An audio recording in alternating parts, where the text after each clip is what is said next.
Hi, this is Anora, and today I'm here in Rashida Hudson Marina to give you a little bit glimpse about their new project by Emaar.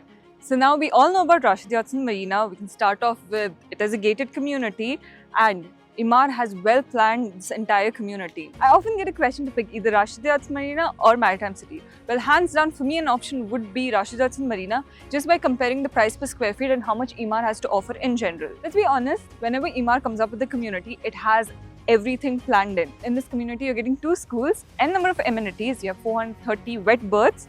Not just that, and it's a kind of a hub for tourism. You have a hospital planned in, a mall by the sea, so everything is present in the community. Not just that, let's compare the price per square foot. Here you're getting somewhere around 2,500 to 3,000 dirhams price per square foot compared to any other community.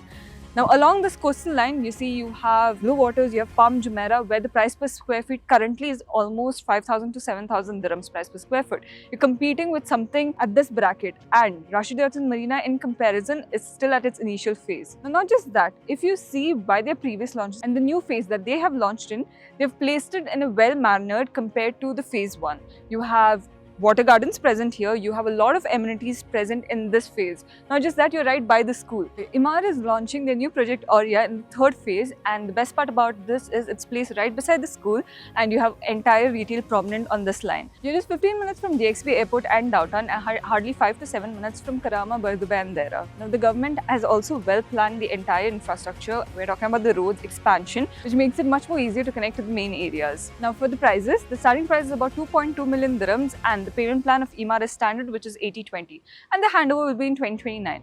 Now this is just a little bit synopsis and a little bit details about the project. Rashida Hudson Marina is something hot in the market right now. The previous launches, we hardly have any units available. People are waiting in queues for this new launch. So if you are also waiting and are interested in this project, then contact me on the number given below and I'll catch you back in the next video.